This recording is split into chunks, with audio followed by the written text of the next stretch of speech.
Here in Devon, in the tranquil Tamar Valley, is a port that once bustled with industry. Overground, farmers supplied Britain's growing towns and cities with fresh produce. Daffodils, set for London. While underground, miners extracted copper and precious minerals. Firing! Now at Morwellham Quay, archaeologists Alex Langlands and Peter Ginn and historian Ruth Goodman are living the lives of Edwardian farmers for a full calendar year.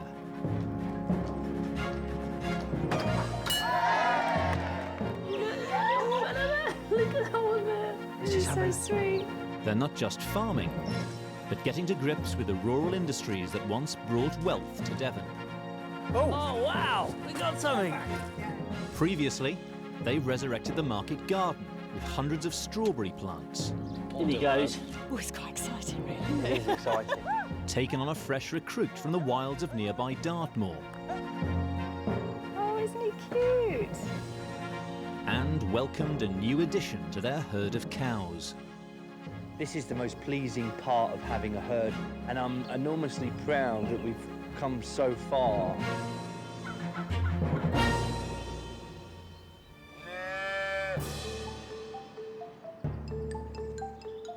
Now it's May, and with the first hint of summer comes a big opportunity.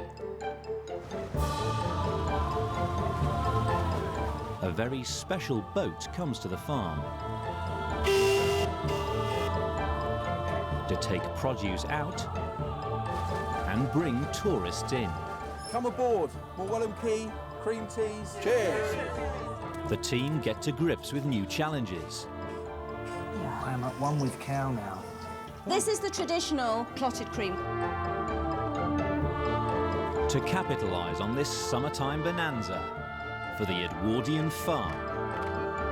Hip, hip.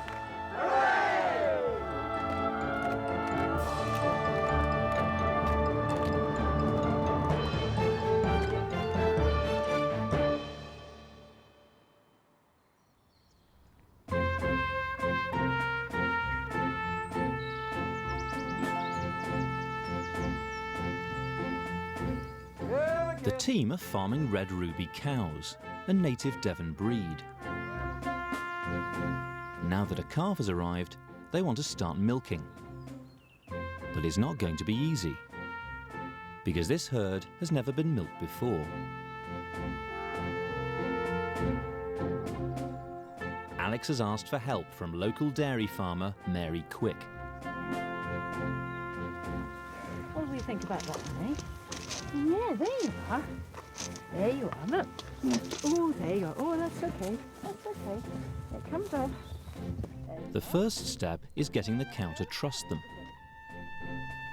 If we're going to successfully milk this cow, Look, see that? we've got to be able to get close to her and we've got to control her.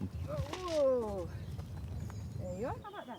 So what Mary's going to do is she's just trying to get the cow just used to that rope hanging around her. So she knows this is not trapped. She knows that the rope means feeding time, and that it's all good. Oh, oh, comes off. That's, you know, she's not used to it, but No. I think she's telling us where to get off, don't you? Yep. In the 1900s, red rubies were both beef and dairy cows, famous for their creamy milk. But since then, they've been exclusively bred for beef, so aren't used to close contact with people. You know, lots of people with beef animals, they'll be shouting, there'll be, you know, Yeah. there'll be a lot of running around, sort of cowboy stuff, if you like, and then Yeah. you actually can't get to, you know, 4 or 5 metres of them. Yeah. But, you know, you rear a dairy cow knowing from the beginning that you're going to Yeah. be getting really close to its hooves. Mm. You know, your face is up there Yeah. with their back feet, you know. So milking by hands is a dangerous affair. Could end in tears. Could end in tears. Yeah. Well, look, if Peter and I can get a bit closer to her, Yeah. can tempt her into the milking parlour, can we tempt you Yeah. down again to show us how the actual milking process goes? Yeah. Happy to do that. That would be great. Happy to do that. The cow's rich pasture is fed by the River Tamar. which winds for over 50 miles through rolling countryside. In the 1900s, it was the lifeblood of the valley, and every summer it brought opportunities for surrounding farms.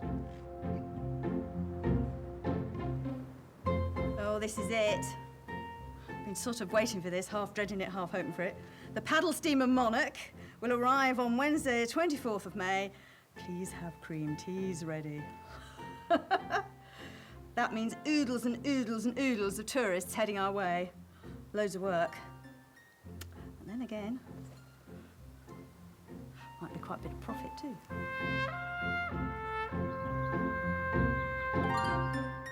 Throughout the summer months, thousands of tourists flocked to the Tamar Valley.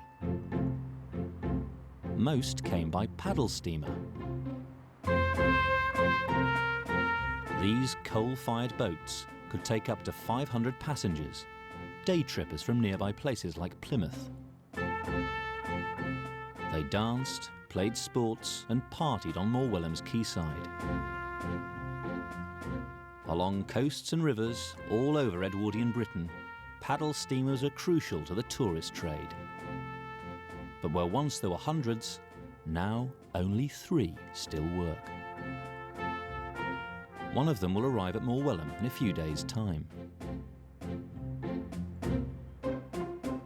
So what are we going to need for these tourists then? Clotted cream, that's what we need. That's what they're expecting. It's Devon, isn't it? Right, it's the Devonian thing, isn't it? So clotted cream. Devonshire cream tea. We've got a herd of cows. Will your strawberries be ready, do you think? Don't know, if we can keep the pests off them, and we get a couple of days of good weather, I'm sure we'll have some nice, red, juicy strawberries. I think our strawberries would do better at the market. Rather than being sold to them. Well, we'll be maybe using... keep a few back. But the bulk of them we could send up to the market on the paddle steamer even. I think as long as we can squeeze some money out of these tourists, it'll be good for us, the farm and the valley. So, 24th of May. 24th of May. Why am I remembering that? Because it's on the postcard. It's Empire Day, isn't it? Perhaps we ought to make a thing of that as well, then. Bit of flag waving. Yeah. Empire Day was a huge occasion, marked in British colonies around the world. It would have been even more of a reason for the tourists to celebrate on their day out. If they're to make clotted cream for the festivities, the team must press on with their plans to milk the cow. It's best to do this in a confined space. They've chosen some disused stables. But there's a problem.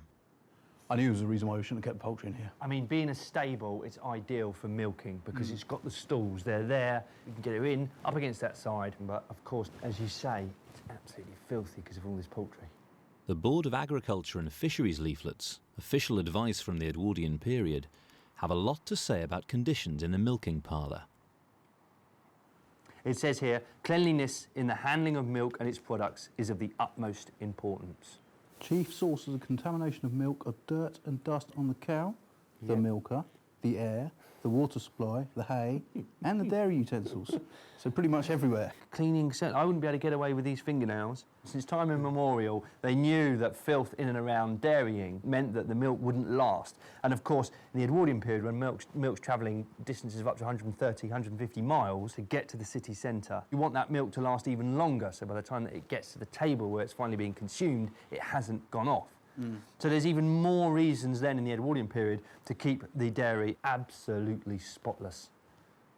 Right, well, let's get to it.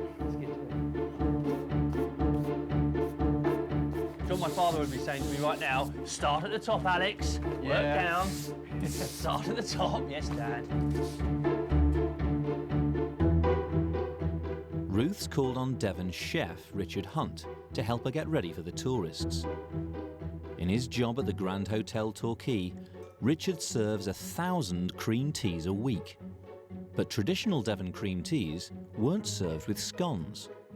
They came with savoury types of roll that tasted more like bread. One of them was called the cut round. Go on, tell me all about cut rounds. Right, very straightforward, simple ingredients we go through. Nice butter, a bit of farmhouse butter, nice bit of plain flour, some lovely milk, nice and fresh, some buttermilk, a little bit of milk powder. That's That's unusual. Well, I'm it's surprised by that. It gives it a lighter, fluffier texture. Then obviously the baking powder. And that's it. It's really easy.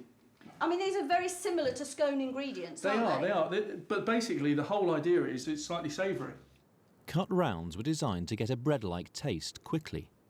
Unlike bread dough, the cut round mix doesn't have to be left to rise, thanks to the special combination of ingredients.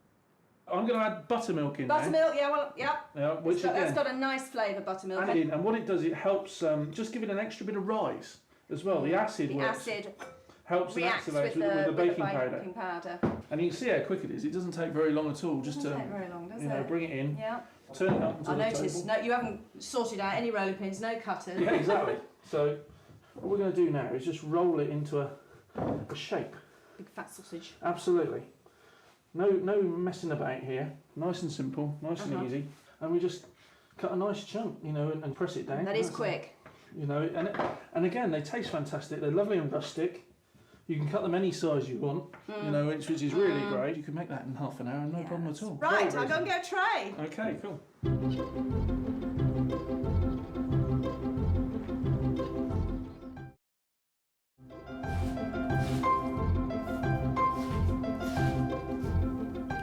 Just painting these walls with lime wash, and this will just keep this environment totally sterile.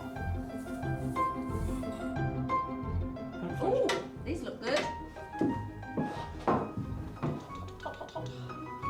Oh, look how soft that is. That looks really good. Oh, that's good, doesn't it? Different texture altogether. Yeah, let me think. That is not a scone, is it? Not by any stretch of the imagination. Actually, it's surprisingly bready. That makes a perfect medium for your cream and jam. It's slightly savoury. Yeah, that is good. You could actually eat a lot more cream on that than you could on a scone, couldn't you? Of course, that's what it's all about. Having now cleaned out our milking parlour, it's time to start introducing the cow to the stall where we're going to milk her. Good girl. This is where she gets a little bit suspicious here. You can see it's bright sunlight outside. It's pitch black in there. She really is staring now. She can hear Peter, look. She can hear Peter, though. There she goes. There we go. Fantastic, Peter. One cow, one calf in the stall, exactly where we want them. Next step is full-on milking. Particular care should be taken to see that the milker's clothes are clean and suitable for the purpose.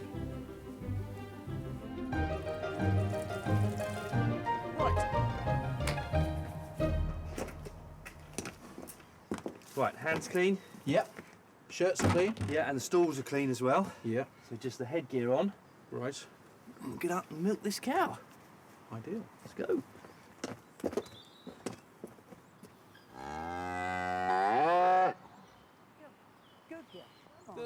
Come on. There you are. Mary Quick has returned to offer advice on handling a cow that's not used to being milked. Good girl. Come on. Come on. Come on. You need to keep yourself safe. So, get your hand on her back, first of all. Yeah. So that you can feel if there's a kick developing. Right. And then getting close enough, lean your head against her flank. So if she does land a kick on you, it won't hurt very much because it's still quite close to her body. Right. So we've got to get in really quite close. Absolutely. You wuss out and it's your teeth in the firing line. Right. Well, it sounds like Peter's got us stalled, so let's give it a go. The cow weighs around half a ton. There you are, girlie. All fine. All fine. There you are, good girl. There's a good girl. There you are, there's a good girl. There you are. Okay. Okay. There you are, it's okay. Good girl. Let's just let her... That's okay. Good girl. Let's just... Yeah. Pass the pail? Oh, You get in there, then. there you are. There you are. Oh, she doesn't want to let him down. A little bit sore just on that. Here. Oh, there you are. It's all okay. It's all okay. Steady, girl. She won't let her milk down unless she feels all relaxed. Right. She's just letting her milk down now. She's just relaxing there. That's There you brilliant. are, girl. She's just wondering about life now. I think it's amazing, Mary, that she's yielding up to you. What kind of movement are you using there? Well, you're letting the milk down into the... She's letting the milk down into the teat. Yeah. Then you've got to use your thumb and finger to Yeah. stop it going up. Yeah. and then you're using your other fingers to bring it down the teat. Right. Do you want to have a go? I could give it a try, yeah. Now, well, I think if you get yourself so she doesn't your detect... position, yeah? Yeah. So if I just swap... Yeah, that's okay. There you are, girl. It's all okay. There you are. If you just keep the pressure on her. Yeah, into here like this. That's right. And get your head, if you get your head and shoulder there, it's not... Well, have a go, yeah. There Right, you are. yeah. There you are. I am at one with cow now. Yeah. It's a nice sensation, isn't it? Yeah. How are you finding it, Alex? This is cool. This is cool. This is good. She's a little bit nervous. It's all right, it's all right. I should keep the pressure on her, even if you stop the milking. Right. It's just your weight of your body against Yeah. her. She's okay with... That's okay, it's okay. Okay. It's okay.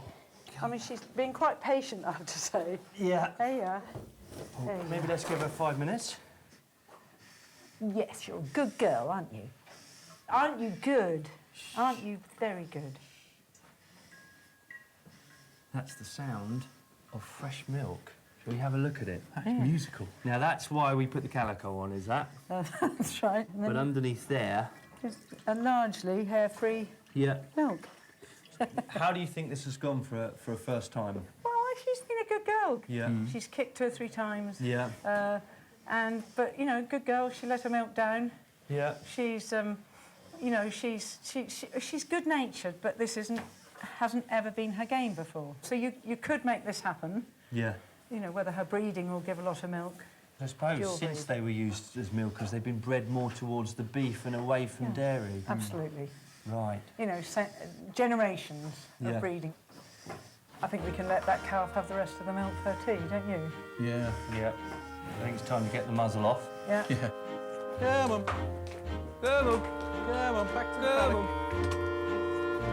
Come on, girl. Come on, come on. Come on, come on.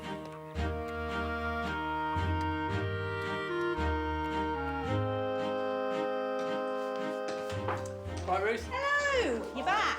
Yes, How did we are. milking go? Well, really well, actually. It did. It's not the quantity, it is the quality. Quantity, you mean there wasn't very much? Is this it? No, it's slightly more, but not much more. That's rich, isn't it? So do you think we're going to get enough, or am I going to have to buy in some other milk for the clotted cream?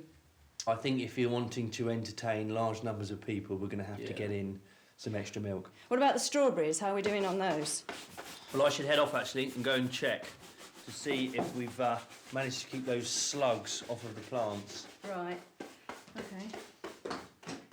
Paddle steamers were often used to take produce to market, particularly strawberries, which are a lucrative crop in the summer months. Alex is planning to put his strawberries on the steamer when it arrives. But first, he's got to do battle in the market garden. It's May time and all of Morwellham Quay is in bloom, but of course, May is the month in which, if you take your eye off the ball, everything could go wrong. All of that hard work you've put in throughout the autumn and winter months could go to waste because the weeds can take over as well as the insects. And if you don't sort things in May, by June, it's too late.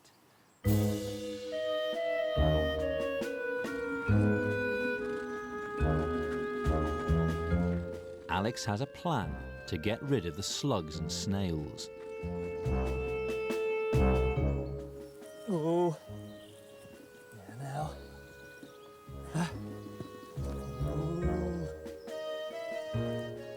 I'm going to bring down into the market garden possibly the farm's greediest occupants, Aylesbury duck. Here we go. There we are. Like you see. Oh.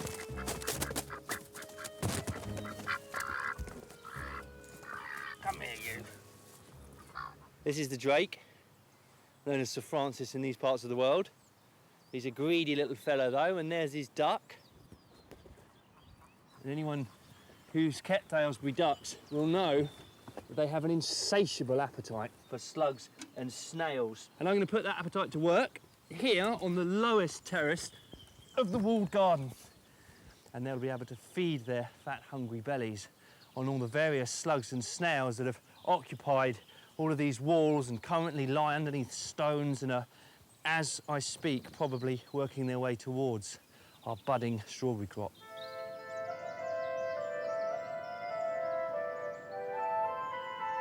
The Board of Agriculture leaflets are packed with advice on strawberries. They recommend using a mix of lime and caustic soda to ward off pests. Now, lime, as we know, is in itself a very caustic substance, and with the caustic soda mixed into it, it makes it especially potent. So the slug and snails have a sort of very fine film of mucus-like substance all over their bodies. And when that stuff comes into contact with this, it'll cause them to burn. So as soon as they come anywhere near it with their little tentacles, they'll immediately recoil and head off in the other direction. So we'll just put a little bit of this in as well. Extra specially caustic for my little sluggy-wuggy friends. I think what I'll try and do is make a sort of perimeter fence.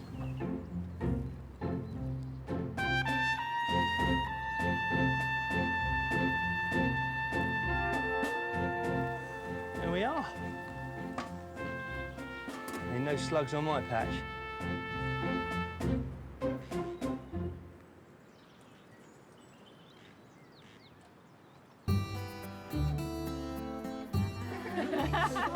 Here they are. Hello.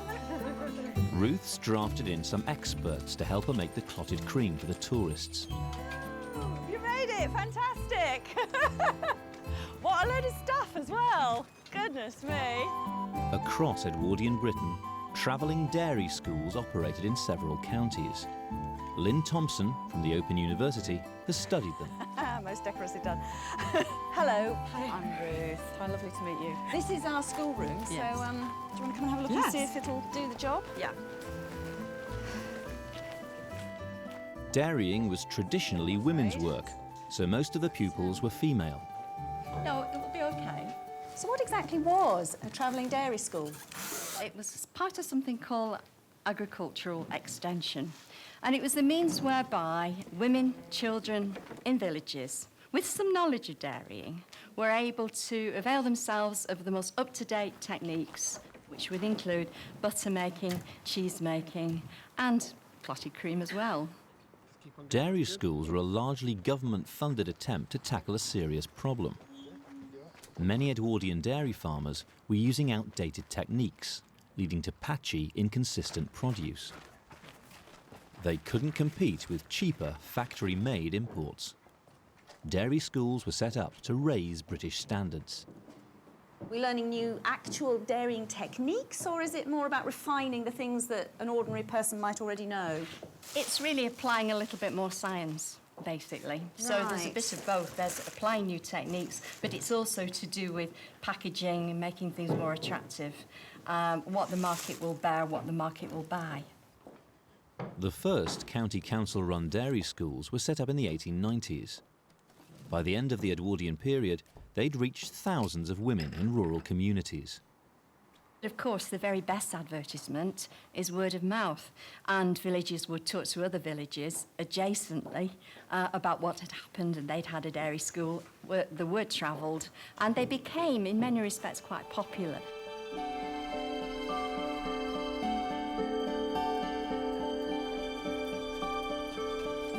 Today I'm going to show you how to make clotted cream. The whole process takes over 3 days. Prize-winning clotted cream maker Margaret Burrough has come to teach the class the tricks of the trade. Well, my family have been making cream for more years than I care to remember. And this lady there is attending a dairy school, and she was my great-aunt. She got hair just like mine. So we're in character. Margaret starts with a pan of milk that's been allowed to stand overnight. It's a big wide bowl rather than a straight little Yes, jug. because you don't want it. You don't want that thickness of cream. You want that thickness of cream. I'm now putting the bowl of milk, which has been stood since yesterday, into the bowl of hot water, just under boiling. It acts like a bain-marie, and this will take 3/4 of an hour to an hour to cook the cream. I know noticed you were doing that really carefully. I suppose having spent all that time settling the two out, you don't want to mix them up You again. don't want to break the surface. The smoother you can keep the surface, the better. As it cooks, the cream becomes bubbly and crusty. This one is just about done now. And if you bend down, can you see these bubbles beginning? Oh, great big ones on the surface? Yes. Oh, yeah.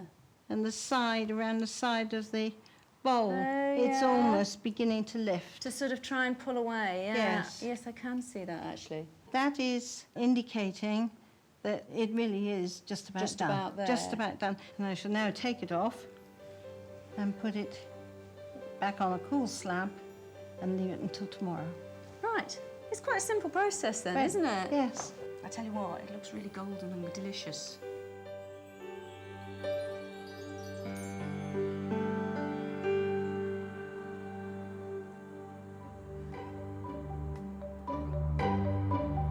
The paddle steamer will arrive in 4 days. But while the team prepare, work on the farm must go on. It's going. It's gone. Earlier in the year, they planted a field of potatoes. It's in danger of being taken over by weeds. I'm really nervous about this. This could all go horribly, horribly wrong. Do you want to step in forward? Alex is using a scuffler. Its blades uproot weeds as it moves along the rows. But if handled incorrectly, it can also cut out potato plants. Just taken out 2 or 3 plants there. I mean, it could be going better. I'm just going to take out some more there. I am staying in the drills, trying not to damage the plants too much. But it's a pretty exhausting state of affairs. And my worry is, look, there, this is what I'm worried about. If I go along and keep knocking out potential potatoes, I'm going to run into problems, okay? Certainly getting rid of the weeds, which was the goal. Yeah.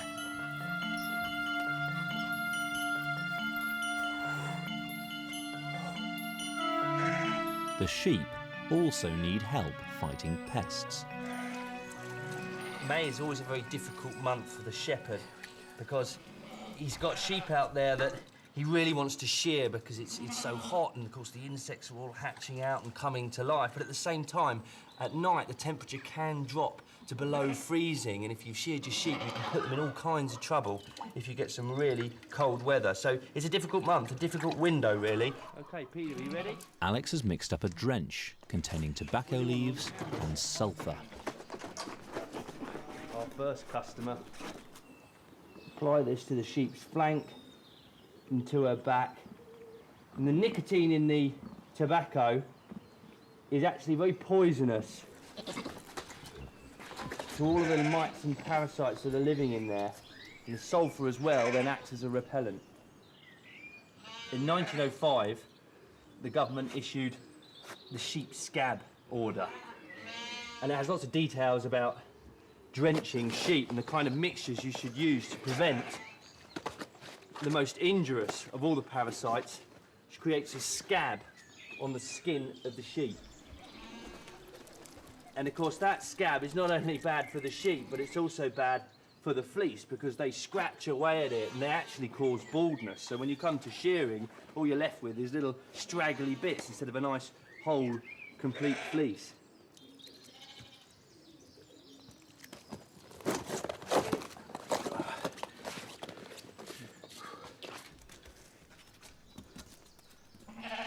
So that should look after them for about a few weeks.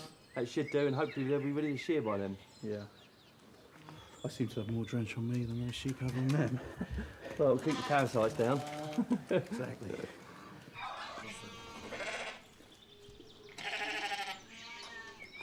In the dairy school, Ruth's learning the final part of clotted cream making, so she'll be ready when the tourists arrive. This is one that I cooked yesterday, so we've come to the point now where we're going to skim the cream and put it into the glass bowls. So I gently lower the skimmer under the surface of the cream.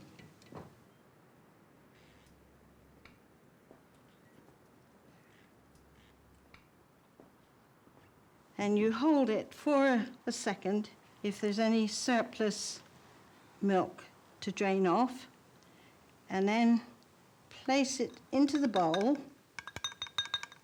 Let it slide off the skimmer in one piece. Traditionally made cream would have fetched a premium with Edwardian consumers. It's presented in a very particular way. Now, the idea with farmhouse cream, which is cream set over milk, is to try and present your cream with as many layers of crust as possible. Right, it's a very different product from the sort of thing you buy in the shop, isn't it? Very. There, I've now put in the final slice, and as you can see, it looks nice and smooth on the surface, which is quite good presentation. Right. That's it. That's your layers of clotted cream. Ooh, could I try a bit, you think? That'd be all Of course right. you may. Of course you may. I'd love to. I'll be interested to hear what you... Yeah, how different it is from the... Oh, that is different, isn't it?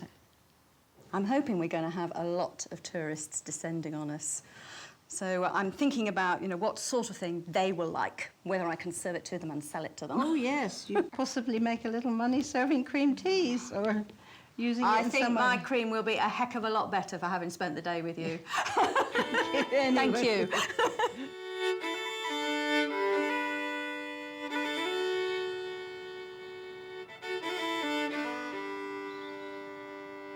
With the pests under control, there's one more urgent task for Alex to attend to. One of our most important jobs on the farm at present is the working of the pony. Laddie is the farm's newest recruit. Until 2 months ago, he lived wild on Dartmoor. The team are training him to work the farm. But first, they have to build up a close relationship with him. He must learn to respond to their verbal commands.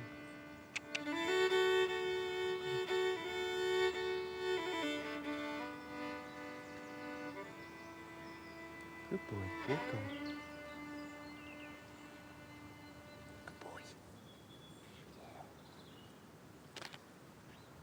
Walk on. That's it, boy. Walk on. Good lad. Walk on. Walk on. Walk on. Walk on. Walk on. Walk on. Walk on. Come on, walk on. That was almost a half turn of this ring, so we're getting there. Alex needs to be careful not to push the training too far. One of my many faults is that I'm terribly impatient. Because, of course, the danger in hurrying things, if I tried to get him to do something that he just wasn't too happy about, I could really upset the apple cart. And always associate that job with some kind of trauma, and I don't want to do that, I don't want to rush him. He's part of the family here. To earn his keep on the farm, Laddie must get used to carrying weight. It's possible, just possible, that very soon we'll be able to drape some panniers over his back.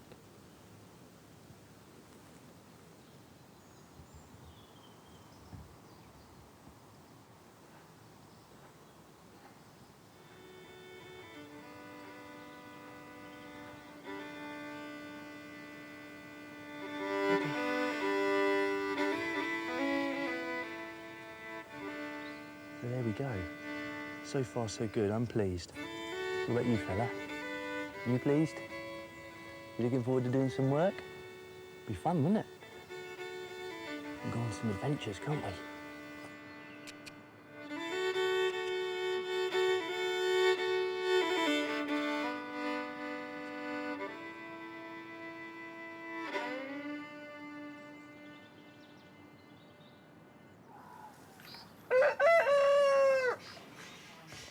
There are just 2 days to go before the paddle steamer arrives. Ruth's making decorations fit for Empire Day.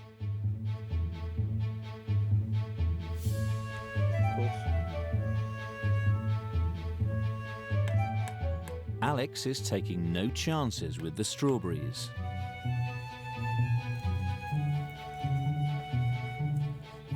And Peter's getting started on another product for the tourists. Images of beauty spots were a popular souvenir, so he's decided to do a series of drawings. First, he's got to make his materials. He's chosen pastels. Okay. So pastels are just chalk to pad them out. Which is this. Okay.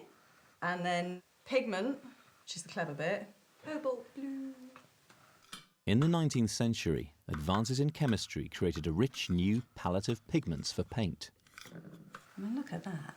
Is that blue or is that blue? It's hard to look at, isn't it? It's just It's so that blue. intense. Many of them were made with lead, so were poisonous when breathed in. Nevertheless, they were embraced by artists such as Van Gogh. You know, there we go, Van Gogh's sunflower screaming at you. Yeah. It is such a colour, isn't it? It's fabulous. It's odd, isn't it? We tend to think of art history only in terms of sort of... Stylistically. Exactly, Yeah. instead of remembering that there's also all this technical stuff that if you don't get the chemistry, you can't have that. The pigment and chalk are bound together with gum water, which acts like glue. I can just see these colours turning up in Picture of Our Valley. Don't need your pastels perfect, do you? Okay. There we go. Let it dried out and transfer onto the paper. I think they're going to be ideal. For his drawings of the valley, Peter's taking inspiration from a remarkable first-hand source. This is a visitor's book from a local farm that took in B&Bs. I mean, the visitors, they haven't just written, "Thank you very much for our stay." They've annotated it with drawings, stories, poems. That's just amazing, isn't it? Yeah, I mean, what's the date on that one? Is there a date? 30th of September, 04. 04. I mean, the sort of quality of artwork in there is consistently brilliant, and it's all different people. So it sort of emphasises the kind of artistic skill of just the people of the time. Cameras are only just coming in, aren't they? Yeah, I suppose it's how you capture your memories, isn't it? I mean, we have people from not just all over the country, but all over the world. Really? I mean, there's Kuala Lumpur in there. Kuala Lumpur. There's Egypt. Gosh. And it's really sweet, the little picture of the heather too. It's things like this. This is history. It is, isn't it? This is a primary source from our era of actual people that turned up and had a good time. Had a good time in Devon. Well, I was thinking I might give it a go myself. I think it's a really nice idea. I think you should. This is gorgeous. So it's all about light changing, seasons changing. Local artist Ryan Rogers has come to give Peter some tips. And these are Morwell rocks. Morwell rock. Hey. And the view Look is at that. Fabulous. Always takes your breath away, doesn't it? Now, you're quite an experienced artist, obviously. I don't think I've really done any art since I was about 12. Well, that shouldn't stop you. So do you sort of frame it up then? The way I would do it is I decide where my eye is going to look at the middle of the composition. This is where I'm going. This amazing shape that the river describes. Yeah. And then above that, there are all those woods. And then we just go right a little bit. And then we've got this punctuation mark of the chimney there. And then there's a lot of land to get in here because we're looking downwards. So there won't be a lot of sky, which is a shame really, because the skies in the Tamar are just extraordinary. Well, yeah, the sunsets are absolutely spectacular. The most famous artist to paint the Tamar Valley was Turner, who visited in the early 19th century. He inspired many others to follow him. Is it Turner, when he was painting here, said never anywhere else had he found so many natural beauties in one spot, I think. He did say that, yeah. And I think Turner, and certainly people who followed in his footsteps for painting found that the way the layout of the valley, the geography of the valley, it charmed them.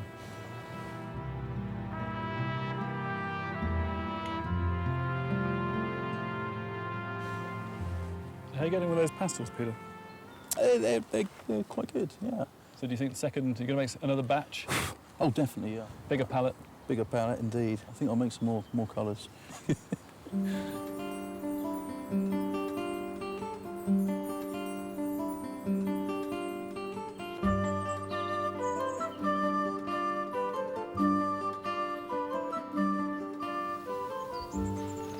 I think this is going to do brilliantly. With the tourists coming, you know, I don't just want to sell them cream teas. I think I want to sell them absolutely anything and everything. In all the sort of nooks and crannies of the market gardens, there's any number of flowers that just sort of turn up. Wildflowers were really fashionable in the Edwardian period. There was a sort of a bit of a move against cultivated and hothouse, particularly hothouse blooms. Wild blooms were considered to be much more feminine, much more natural.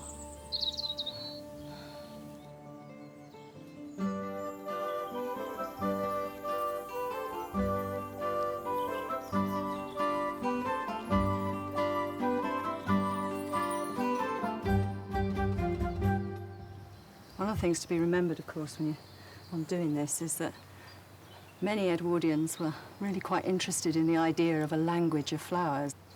Each flower was supposed to have a different meaning, so you could put together a whole symphony of ideas in what you had in your bouquet.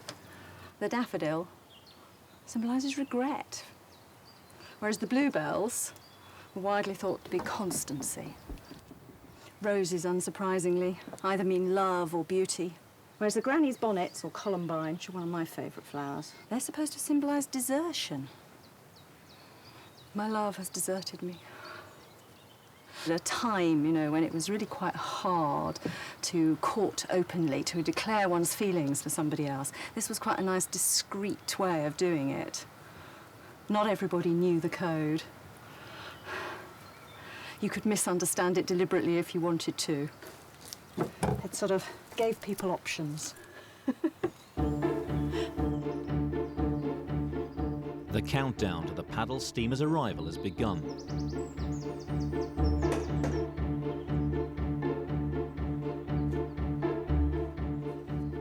This is the Cowstock Viaduct. It was built during the Edwardian period. In the cottage, Ruth's rustling up one final treat for the tourists. The ice I ordered has arrived. So I'm using this to make ice cream. Ice cream was surprisingly available in Edwardian Britain. For the second half of the 19th century, ice was being imported into Britain from all over the world. Ships would sail to places like Norway or northern Canada and chip off huge, great pieces of glacier or whatever, load them into the ships and bring them across the Atlantic. Okay, now I'm going to check what Mrs. Marshall tells me to do next. Clever lady she is. Ruth's using a recipe by Agnes Marshall, the era's foremost authority on frozen desserts. Basic. I've made my basic custard mix. That's there. Her recipe involves freezing custard to turn it into ice cream. But she didn't confine herself to writing books. What a businesswoman this woman was. She ran a cookery school and she also developed a range of products that she could flog to people. There is indeed a patent freezing tub. There are special ice safes, or almost like fridges, for keeping ices in. A whole range of moulds as well for making more elaborate things. There's no way, of course, that, you know, somebody like us could possibly afford all this fancy equipment for ice cream making, so I'm just sort of making it up with what I've got. Ice alone isn't cold enough to freeze the custard. So Ruth's using a chemical reaction to achieve the temperature she needs. The clever stuff happens when you mix crushed ice with salt. Not being a chemist, I had to look this up. Apparently, in the salt crystal itself, when it dissolves in water, the bonds break apart, but that requires energy, so it drags energy in the form of heat out of the water. So if you add salt to ice, you take it down 6 degrees below freezing point, and therefore you've got the same sort of temperature as a freezer. I need about half the volume of salt as I have of ice. There it goes. Listen. That's the freezing. The reaction already happening. I just think this is so groovy. And I've got a flat-bottomed metal vessel so that I can transfer the cold in as much as possible. And it should start to cool. The freezing process takes around 5 minutes. Ooh, and I can even feel it. It's no longer a runny liquid. It's starting to go sort of jelly-like.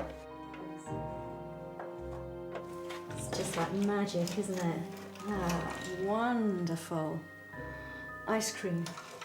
I'm gonna have to try a bit, aren't I?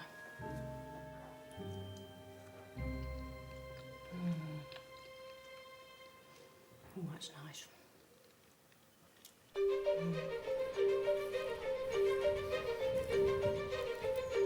The strawberries are ready to pick.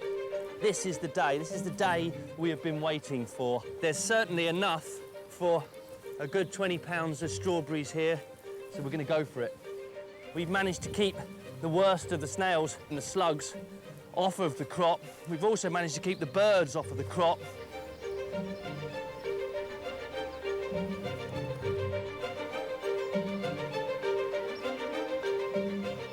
OK, well, you'll have one, OK, because these are all for market. But I've got to make sure that these things are going to sell.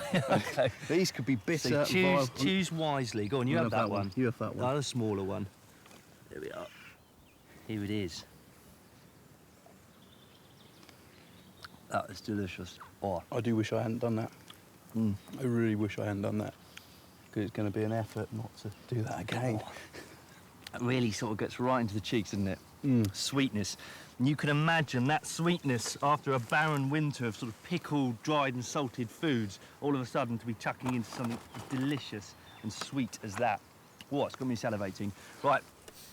Strawberries were always carefully packed for a trip on the paddle steamer. This is a £half punnet. Up in London, these are fetching 3 shillings a pound, OK? So with that crate alone, we're looking at something in the region of between 30 to 36 shillings, OK? And when you think about the lowest paid workers in the countryside getting between 10 and 15 shillings a week for their wages, just tells you how important this industry was to the Tamar Valley and how important it would be to us as Edwardian farmers. There's a lot of money there, Peter. There is a lot of money.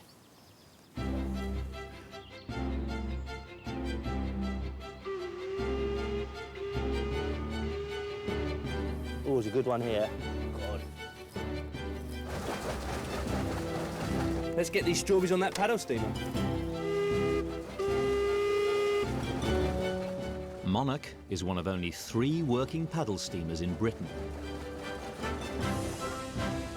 That looks fantastic. Wow, look at that. Hi. Ahoy there. I'd be wanting a trip up and down the river on that. Wow. They're going to need a hand with these ropes. Yeah. It's been more than 80 years since a boat like this came to Morwellum Quay.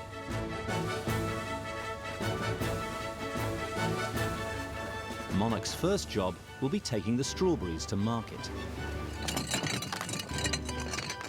Peter and Alex will go with them and then entice tourists back to the farm. So I'm relying on you two, your silver tongues. Bring us as many tourists as possible. I don't think we'll need verbal skills with a vessel like this. Look at you up there, Alex. I don't know. A lot of hard work going into these. Time to relax. Good luck. All right, are we ready? We're ready. Good, let's go.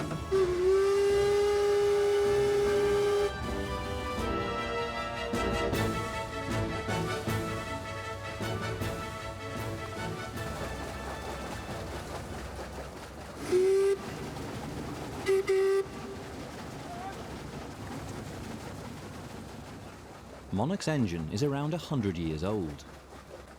Her skipper is Matto Crowley. It's an ideal vessel for this sort of thing because, like the Tamar Valley, it's lined with profits for somebody. But this is a very fast-flowing river. It's very, very difficult to get up if the wind is a bit light. The paddle steamer is reliable. It's easy power, and it did the job. The pleasure steamers that went to the beaches, a lot of them were designed to literally drive at full steam right up onto the beach, load the passengers off the bow, and back straight back. So it's good stuff. You know, at the end of the day, if you look back and you look at the wake and the little ripples going to the bank, how can you not like it? I'm one of 3 paddle steamer skippers left in this country. And it's rather nice to be able to say that and know that we're keeping a tradition alive. Peter! Yeah? Tourists, give them a wave!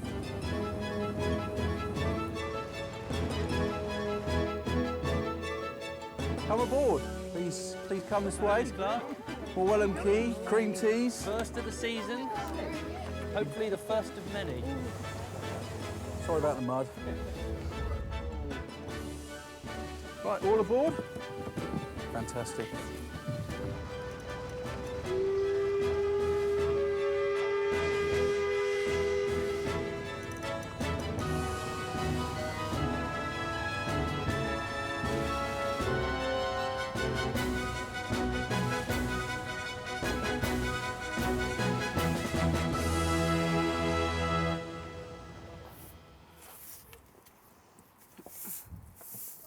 Ruth setting up for the patriotic cream teas. Empire Day is an Edwardian invention. It was actually, made up from scratch in 1904. Caught on really fast. Within a couple of years, almost every school in Britain, almost every community was busily celebrating Empire Day. The day was chosen because it was Queen Victoria's birthday, so there's a bit of harking back to the good old days. It was designed to be something to bring everybody in the empire together, so that all citizens, whether they be here or in the far-flung reaches, would sort of be reminded of each other, reminded of the greatness, reminded of their responsibilities to each other within the empire.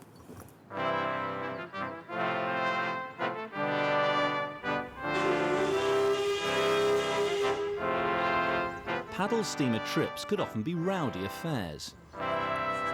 It is Empire Day, so I think we can drink as much or as little as this we like. Cheers! Cheers! Devon folk musician Mick Bramich has come to provide some on-board entertainment. Right, we all know the chorus, don't we? Yes. Famous local song. So here we go. As I was going to Strawberry Fair, right, riddle told the Lido, I spied a fair maid of beauty rare, told the Lee. I spied a fair maiden selling her ware, as she went on to Strawberry Fair. Right, riddle told the Lido, right, riddle told the Lee.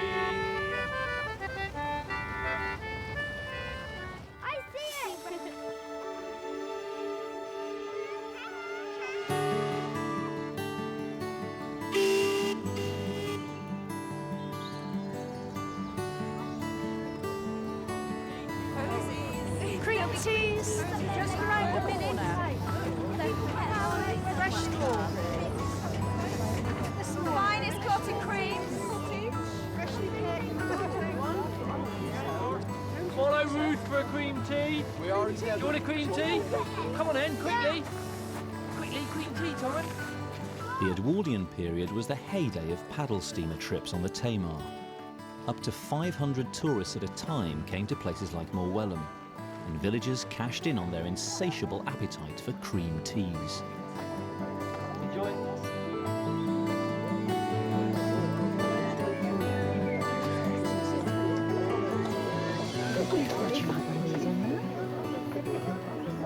Richard Hunt has returned to give his verdict on Ruth's effort. I'm going to have a big bite of this one. Oh, the cream's lovely. I think so. Oh, Up to standard. That lovely rich flavour, you know. Everything about it is different. They're very yellow and golden and tastes great. You know, it's a real indulgence. I'm a convert. I'm moving over to cut rounds from scones, definitely.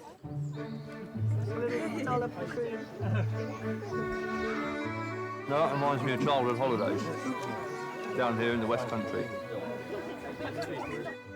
I've already had 2, so... Have you? Yes. There's no rule against having 3.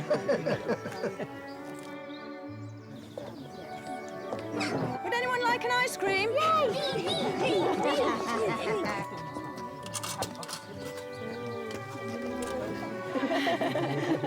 Thank you. Delicious. I mean, I've only started literally the other day with pastels. I think that's really interesting. I think you can have it, to be honest. Today is Empire Day, and in commemoration of this event, be upstanding for the national anthem.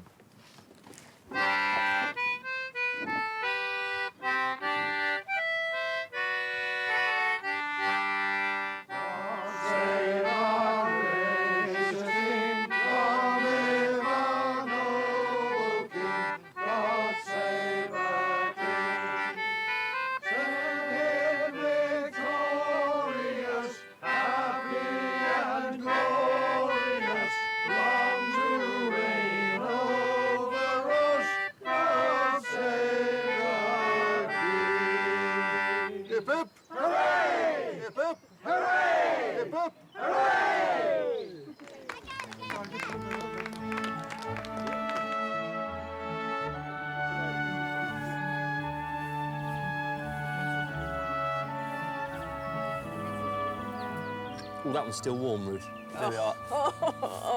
Take the weight off your feet. Stop sweeping me. Well, that was successful. Yeah, it needs to be. Oh, it's a sort of tourist harvest, really. Tourist harvest. We now have the summer to look forward to. So, Good. Oh, we've still got some clotted cream left, Peter. I'll eat that later. More strawberries, too. I'll eat those later.